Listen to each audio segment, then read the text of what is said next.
Balitaan natin with reserve funds, may zero subsidy. Ang uunahin nitong PhilHealth karoon ng Christmas party at ng company anniversary na worth 130 plus million. May politiko lalapit, ito 2,000 mula sa akin, mula sa bulsa ko. Pagdating ng eleksyon, sinong maalala ng mga botante? Di syempre nagbigay. Nangangapital din itong mga politiko sa desperasyon at pangangailangan ng taong bayan. Zinizero, tinitira yung budget sa PhilHealth para may ilagay doon sa pang-ayuda ng mga politiko para sa papalapit na 2025 elections. Pondo rin doon sa mga proyekto nila na kukurakutin. Mababalitaan mo, milyon-milyon ang sahod ng PhilHealth management. Yung pag-zero o pagbawas sa budget ng mga social services na to, nilagay doon sa pang-ayuda ng mga politiko. No one is talking about provincial rate. Napakawalang kwenta ng konsepto na yan eh. Ang security guard sa Mindanao, parehas ng ginagawa ng security guard sa Visayas at Luzon. Ang construction worker, nagbubuhat, parehas na 1 kilong semento rin ang binubuhat sa Luzon, NCR, tsaka sa Mindanao. Ang fast food crew, pare-parehas ang presyo ng Chicken Joy all over the country. Pero ang sahod ng mga manggagawa, magkakaiba. Sabi nila, mas mura daw ang presyo para mabuhay ka probinsya kumpara sa Metro Manila. That's entirely wrong. That's nabarat ang sahod ng mga manggagawa sa probinsya. Nagsiksikan tayo lahat dito. Dapat industrial-wide ang pag-uusap ng sahod. Ang katabi ng Marikina ay Rizal. Ang katabi ng Pasig ay Cainta. Quezon City, bordering Bulacan. Dito sa Las Piñas, bordering Cavite. Poste, isang kanto, tulay, bahay, signage, yun lang ang pagitan. Pag tumawid ba ako sa mga lugar na yun, magbabago ang presyo ng bigas. And that is the reason why nagsisiksika ng mga tao dito sa National Capital Region. Pag binuwag ang provincial rate, madidisperse ang mga tao, mareresolve ang traffic, mareresolve ang criminality, mareresolve ang pagsisiksikan natin dito.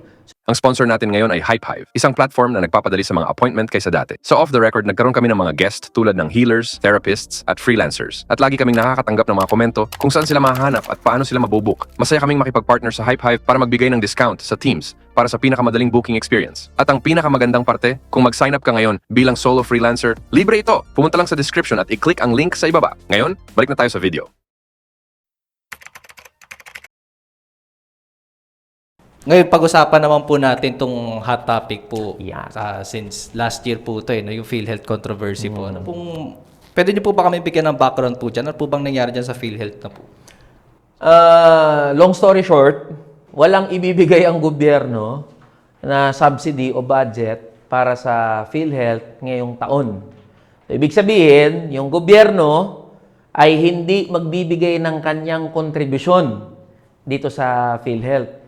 Kasi ang PhilHealth, may direct and indirect contributors. So, direct contributors, ito yung mga manggagawa na may kapasidad. Yung kinakaltasan to buwan-buwan sa kanilang sahod para makapagbayad dito sa PhilHealth. Yung indirect contributors, ito yung tayo lahat yan, ordinaryong Pilipino.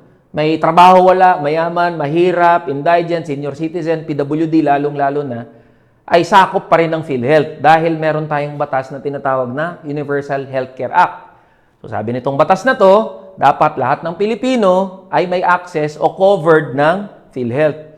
So sino ang sino ang nagbabayad para dito sa mga tinatawag natin na indirect contributors? Gobyerno 'yon. So ngayon, yung gobyerno tinalikuran yung responsibilidad niya na magbayad para sa mga tinatawag natin na indirect contributors. Nandiyan ang malaking problema. Meron pa pong ano po yan isa pa pong narinig akong issue, yung nag-request sila ng ilang million para sa parang anniversary or Christmas party ba yun? Yan yung makikita mo na na kalokohan dyan sa usapin na yan Address muna natin. Totoo na merong pondo kasi ang PhilHealth. Yung tinatawag nating reserve funds. Nasa around 500 to 600 billion yan. Pero sa totoo lang, itong 500 to 600 billion na to, hindi naman talaga siya reserve. Para maintindihan nating hindi naman talaga siya reserve funds. Kasi nga, banggit ko kanina, sabi ng batas, dapat lahat ng Pilipino ay covered ng PhilHealth. Kaya so may trabaho ka, wala kang trabaho, matanda, bata, dapat covered ka ng PhilHealth. Gobyerno ang sumasagot dyan. Ngayon, dahil hindi nagaganap itong nakasulat sa batas na dapat i-enroll o magkaroon ng serbisyo ang mga Pilipino sa PhilHealth, nagkakaroon tayo ng reserve funds. Ngayon, kung talagang i-implement yang sa PhilHealth, wala tayong pinag-uusapan, wala tayong pinagtatalunan ng reserbang pondo. Kasi ngayon yung sabi ng batas Ngayon, hindi justification yung paglalagay ng zero subsidy o zero budget sa PhilHealth just because meron kang reserbang pondo. Kasi pag nagkaroon ng public health emergency, anong aasahan natin? Marami pang mga ospital di nababayaran ng PhilHealth. Maraming mga services hindi pa covered ng PhilHealth. So, yun ang binabanggit natin. So, ngayon, mababalitaan natin with reserve funds, may zero subsidy. Ang uunahin itong PhilHealth management, magkaroon ng Christmas party at ng company anniversary na worth 130 plus million pesos. Kung hindi pa yan nakita ng taong bayan, tuloy yan, yung activity na yan. So, may disconnect Papaanong itong PhilHealth management can spend hundreds of millions of pesos into anniversary or Christmas party kung yung katotohanan sa buhay ng mga pasyente at ng mga ospital, napakahirap ng services. Hindi maka-access sa services, hindi ma-covered lahat ng mga sakit na pwedeng i-cover. Napakaliit ng kino-cover din pagdating sa hospital bill. So may disconnect. So nakakagalit itong nangyayari sa PhilHealth. Why is PhilHealth doing this? Diba? They can spend hundreds of millions to petty activities while our patients, Filipino patients, are suffering in public hospitals. So there's really something wrong with that.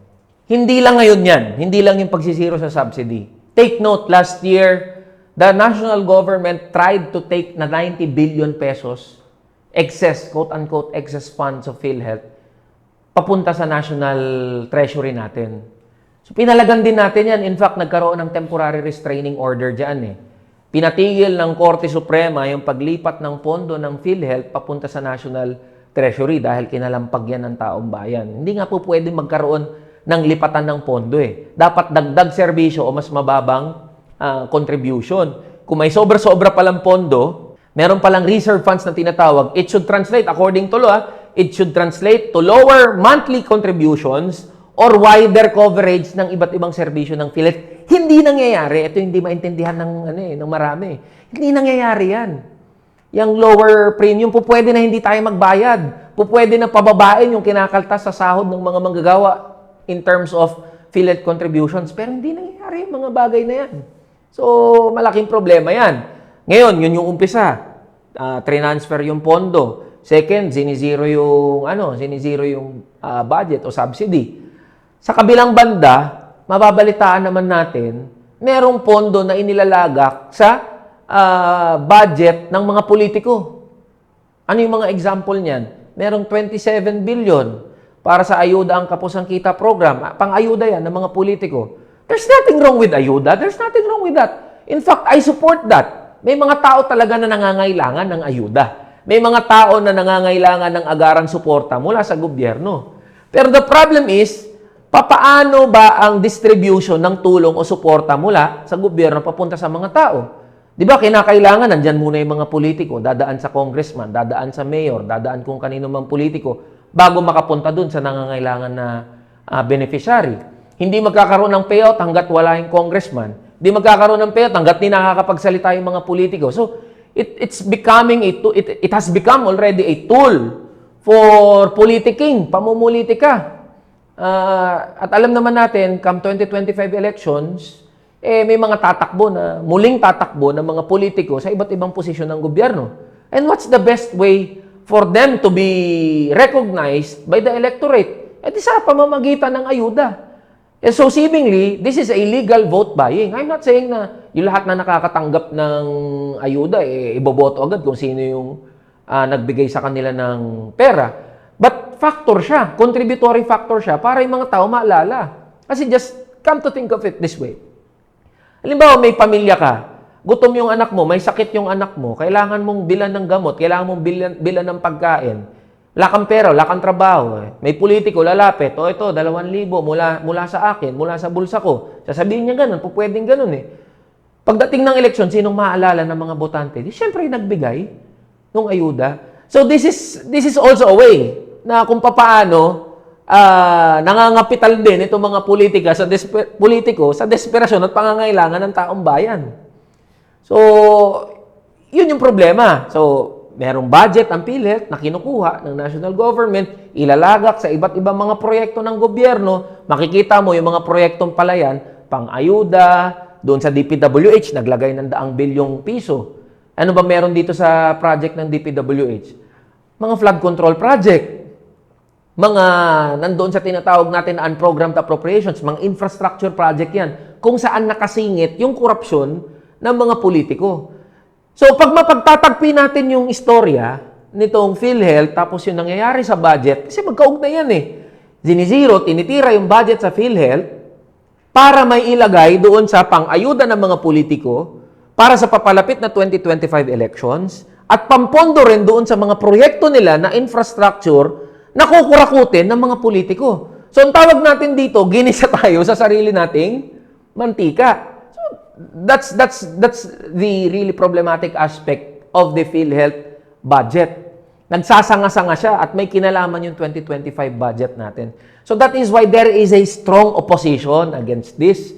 We are opposed to the zero subsidy dito sa PhilHealth, dito sa budget ng PhilHealth, kasi na-explain ko na yun kanina, karapatan ng taong bayan ang kalusugan. May trabaho ka, wala ka, may pang-contribute ka o wala, dapat covered ka ng PhilHealth. Gobyerno ang dapat sumasagot dyan. Pangalawa, we are against this because it is being used as a political tool. Sabi ng mga politiko, hindi daw political tool yan eh. Wala kayong mauuto dito, walang mauuto yung mga politiko na yan, mga congressman na yan.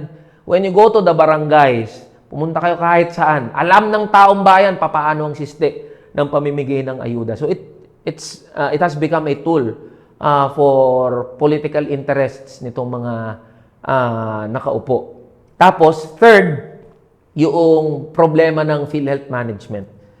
So, not only that, no, nagagamit ito ring pondo, limpak-limpak na salapi ng PhilHealth, pinatutulog lang ng PhilHealth management sa iba't ibang mga bangko, tapos mababalitaan mo, milyon-milyon ang sahod ng PhilHealth management. So, patong-patong, sanga-sanga na problema ng PhilHealth, and that is why we are opposed to that. Campaign, corruption, selfish political interest, both ng mga politiko at ng PhilHealth management.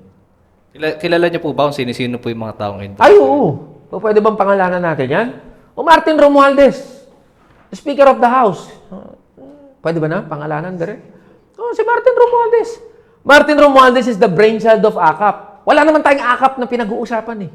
Na-invento lang yan 2023, in-insert yan dun sa budget para sa 2024. Kaya nga biglang may AKAP ngayong taon eh. Tapos, pinaglalaban, nakikipagpatayan yung mga congressman natin para maisingit yan sa 2025. Because we all know that the 2025 budget is an election budget. Kung ano ang nilalaman ng 2025 budget, nakaturo lahat yan papunta sa susunod na eleksyon. Kasi yan ang kukupuin, kukontrolin ng mga gustong manatili sa kapangyarihan eh. So, sino pa ba dyan? Mga kongresista, mga senador, sino mga pumayag, halimbawa na i-zero ang budget o subsidy sa PhilHealth? Kung sa Senate, nandyan si Senate President Chis Escudero, nandyan si Senate Committee on Finance Chairperson, si Grace po, sa House of Representatives, si Martin Romualdez, sa Speaker of the House, sa Committee House on Appropriations, si Elizalde. Marami pa yan. Nilabas ko na rin yung listahan ng mga kongresista at mga senador na pumayag sa pagsisiro ng subsidy o budget sa PhilHealth, but at the same time, they concurred, pumayag na maglagay ng daan-daang bilyon sa pondo ng DPWH, sa pondo ng AKAP at iba pang mga pet project na alam naman nating lahat, source of corruption nila. We are trying many forms ng paglaban dito. Number one, we are challenging it before the court. Supreme Court for that matter. Kaya nagkaroon, mga boss, ng temporary restraining order, hindi na ipasa yung remaining fund. Actually, nasa 29 billion na lang yun eh. Yung natitirang pondo sa PhilHealth. Pero napigilan yun dahil challenge natin yan sa Korte Suprema. Isa tayo sa mga nag-challenge din yan. So, pangalawa, kailangan ng public pressure para mapigilan to. Sa totoo lang, bago pirmahan ang 2025 budget, napilitan ang Pangulo ng Republika ng Pilipinas, si Bongbong Marcos mismo, na i-delay yung pagpirma sa 2025 budget dahil napakalakas ng call. Galit ang taong bayan. Galit ang mamamayang Pilipino dito sa ginagawa sa PhilHealth budget. So, we need to add more pressure. We need to talk about this more often. Mas painitin, mas paingayin pa, mas kalampagin pa natin to. And then, third, we are also imploring our policymakers, yung mga mambabatas natin, magising naman, manginig naman kayo, mayanig naman mga isip nyo. Because they have the capacity to really do something about it. What can they do? Baka po pwedeng magpatawag ng congressional inquiry. Baka po pwedeng gawa ng paraan na hindi ma-zero itong budget para sa PhilHealth. And we are not only talking about PhilHealth, we are talking about other social services na nabawasan yung pondo. Tapos nilagay dito sa mga pet project. When we say pet project, ito yung source of corruption. Infrastructure, mga kalsada, tulay, flood control, na alam naman natin pare-pares, alam ng taong bayan, na source of corruption yan. Diyan kumukuha ng kickback ang mga congressman at mga senador. May nabanggit po kayo na may iba pa pong mga parang ahensya or something na bawasan yung subsidy. Ano-ano po ba yun? DepEd, say for example, nawala ng more than 10 billion ang Department of Education para sa computerization program. Pag tinignan natin yan, ito, hindi ito pinag-uusapan madalas eh. Pag tinignan natin, ang budget ng, sabi sa konstitusyon, the highest budgetary priority should go to education. Pag tinignan yan, mas mataas ang DPWH ngayon. Bakit lang na-justify na mas mataas pa rin daw ang DepEd kaysa sa DPWH? Kasi nagpasok sila ng iba't ibang mga agency items dyan. Medyo technical na to, pero pag inutay-utay, ang budget ng bansa natin for 2025, mas malaki ang budget ng DPWH kaysa sa DepEd. Second, na nawala ng budget. Kung gusto lang pala ng pang-ayuda ng gobyerno, bakit nila binawasan yung 4-piece budget ng DSWD? Itong sa 4-piece, nakita naman natin, meron siyang scientific evidence na talaga nakapag-uplift ng buhay ng mamamayang Pilipino. So bakit tinanggalan ng budget ng 4-piece? Ang mas gusto kasi ng mga kongresista at ng mga senador na kontrolado nila yung pera. Sila mismo yung mamamahagi, sila mismo yung involved sa distribution ng pera. So that the people will see them and will know them na galing pala kay congressman, galing pala sa politikong to yung pera. Department of Agriculture, nabawasan din ang budget ng Department of Agriculture. Ang CHED, Commission on Higher Education, nabawasan yan. Yung free tertiary education, nabawasan din yung budget yan. So, ang tinira dito sa DOTR, Department of Transportation. So, ang tinira dito sa 2025 budget, yung tinatawag nating social services. Ito yung mga serbisyo na may kinalaman sa pang-araw-araw nating buhay. Kalusugan, transportasyon, edukasyon, Department of Agriculture, pagkain, tungkol sa pagkain ng taong bayan. So, ito yung mga tinira na, ang kapalit niyan, yung pag-zero o pagbawas sa budget ng mga social services na to, nilagay doon sa pang-ayuda ng mga politiko. So, it's ayuda nation nga ang tawag dito sa 2025 budget. Bukod po sa PhilHealth controversy, ano pa po yung masasabi niyong mga issue dito sa Pilipinas na dapat po ma-address? Kung mapapansin nyo, yung sa platform ko, TikTok, social media, mas dumidiin doon sa usapin ng provincial rate. Tsaka sa sahod ng mga manggagawa. In the same manner, ang issue ng PhilHealth ay issue ng mga manggagawa yan. Usapin nung iba pa natin na pag-usapan, lahat yan puro usapin at issue ng mga manggagawa. Pero napaka-close to heart yung provincial rate because no one is talking about provincial rate. Napaka-walang kwenta ng konsepto na yan eh. Just imagine you are basing wages and salaries of workers according to geographical location. Ano ibig sabihin nun? Ang security guard sa Mindanao, parehas ng ginagawa ng security guard sa Visayas at Luzon. Ang construction worker, nagbubuhat ng 1 kilong semento sa Visayas, parehas na 1 kilong semento rin ang binubuhat sa Luzon, NCR, tsaka sa Mindanao. Ang fast food crew na nagtatrabaho, magbebenta ng Chicken Joy, halimbawa, pare-parehas ang presyo ng Chicken Joy all over the country. Pero ang sahod ng mga manggagawa, sa fast food, sa construction, sa security, sa service, sa manufacturing, magkakaiba. They are doing the same work, same nature of work, parehas na trabaho, parehas na kalikasan ng paggawa. They are working for the same number of hours, and yet they are earning differently. So there's a problem about that, and no one is talking about that. Ewan ko, allergic siguro itong mga politiko tsaka mga tumatakbo sa iba't ibang posisyon. I can say na ako ang pinakamaingay dyan sa usapin ng provincial rate because it has to be talked about. No one is talking about that. So dahil wala nakikipag-uusap dyan, wala nag-iingay dyan, ako mag-iingay, tayo dapat mag-iingay dyan. Second argument against provincial rate, sabi nila mas mura daw ang presyo para mabuhay ka, o yung cost para mabuhay ka sa probinsya kumpara sa Metro Manila. That's entirely wrong. That's entirely based on wrong premise. Number one, when we compute the cost of living, ang isa sa pinakamalaking percentage yan yung pagkain. The statistics will say, on average, mas mahal ang prime and basic commodities sa probinsya kumpara sa Metro Manila. And you can take a look at it sa PSA. Ang tawag dito ay Philippine Statistics Authority Price List of Selected Agricultural Commodities. Bigas, manok, isda, baka, baboy, at iba pang mga agricultural commodities. And it will show you na mas mahal yung ilan na mga yung basic and prime commodities natin, agricultural commodities sa probinsya. So hindi totoo na mas mura mabuhay sa probinsya kumpara sa Metro Manila. Kahit pumunta kayo sa karinderya, ang isang takal na kanin ay parehas ng presyo o mas mahal pa sa isang takal na kanin dito sa Metro Manila. Parehas din ang presyo ng gulay, parehas ang presyo ng ulam na gulay at ulam na karne. So that's around 45, 65, 75 pesos. Yun lang ang variance, yun lang yung range ng pagkain pagdating sa karinderya. So it's not true na mas mura mabuhay sa probinsya. So with these arguments, panahon na para talagang buwagin niya ang walang kwentang provincial rate na yan. And it should be an electoral issue.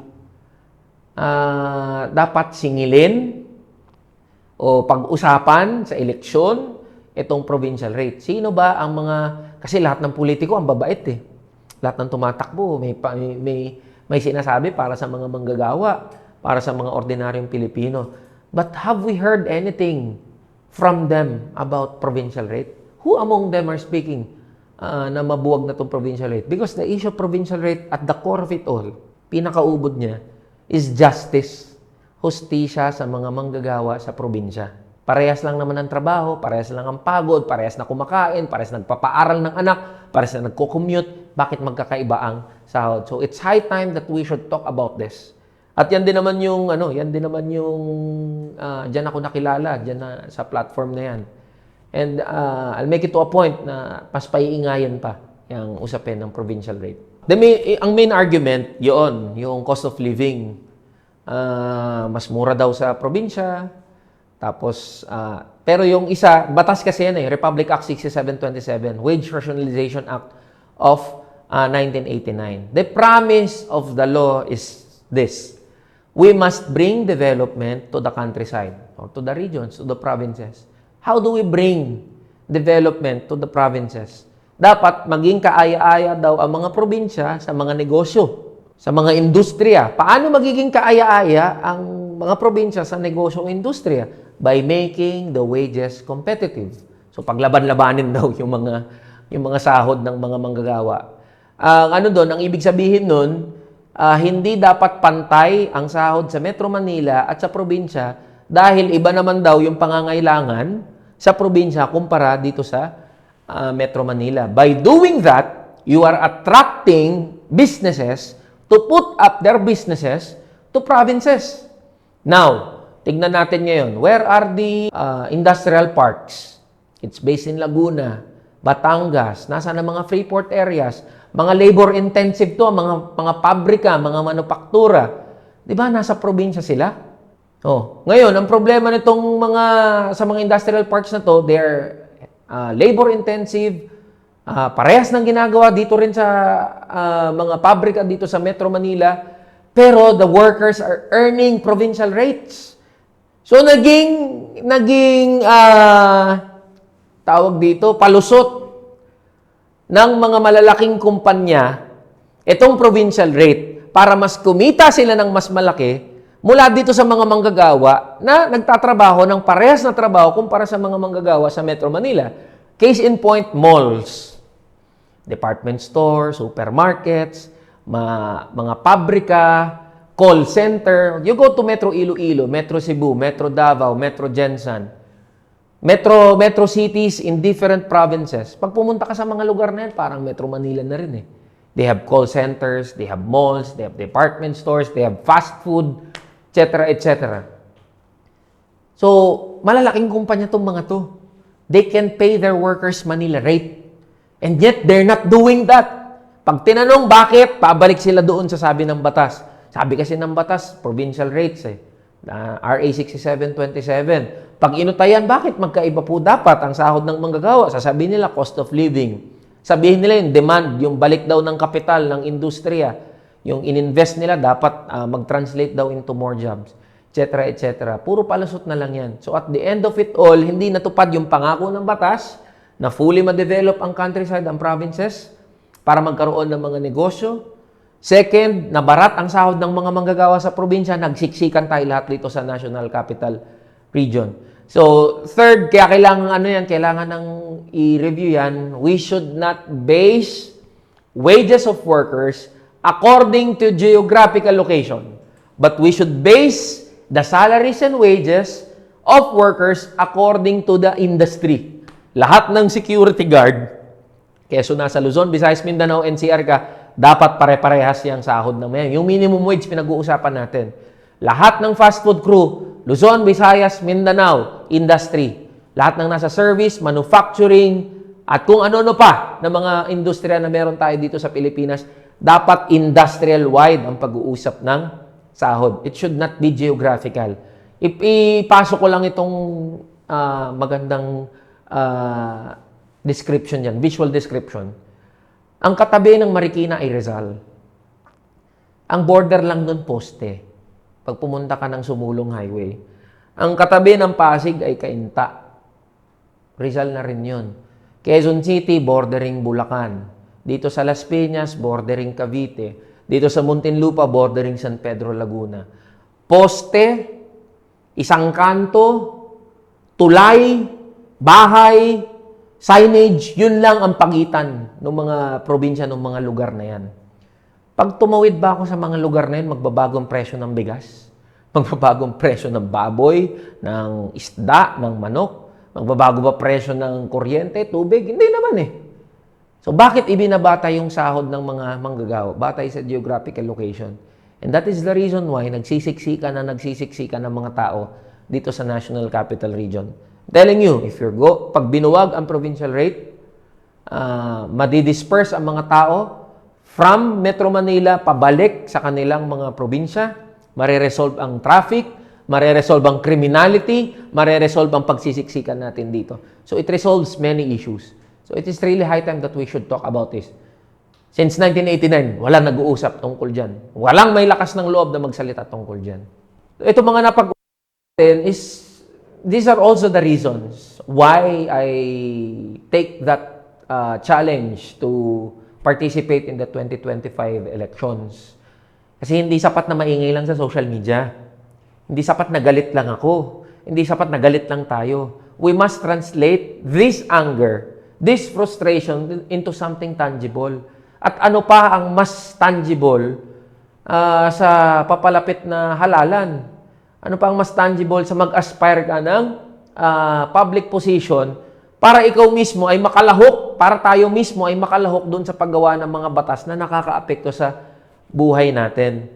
So, wala naman akong ibang bitbit na pangako, wala akong ibang bitbit na sinasabi, kundi itong issue ng provincial rate, issue ng PhilHealth, issue ng mga manggagawa ay magkaroon ng boses, magkaroon ng laman, magkaroon ng kinatawan doon sa loob ng Kongreso. Because no one is speaking about this. Kaya mula nung nag-TikTok, nag-social media ko, ang lagi kong bayo, pag-usapan natin yung mga bagay na ayaw nilang pag-usapan. Kung takot sila na pag-usapan itong mga issue ng mga manggagawa at ordinaryong Pilipino, edi tayo ang magsalita, tayo ang magkwento, tayo ang magpahayag, tayo ang magbunyag. Kung walang magsasalita, walang titindig, walang mangyayari.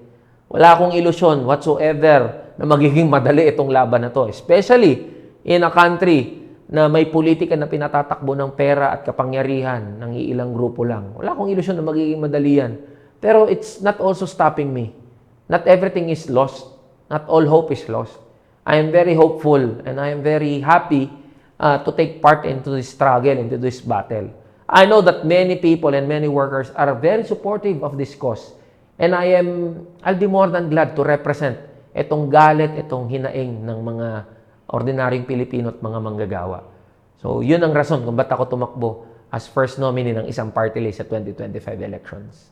Kung galit kayo sa nangyayari dito sa korupsyon, dito sa provincial rate, sa sugal, sa maraming mga issue na kinasasangkutan ng iba't ibang mga tao, lalong-lalo na ng mga manggagawa at ordinaryong Pilipino, meron po tayong magagawa sa forma ng pupwedeng mag-ingay sa social media.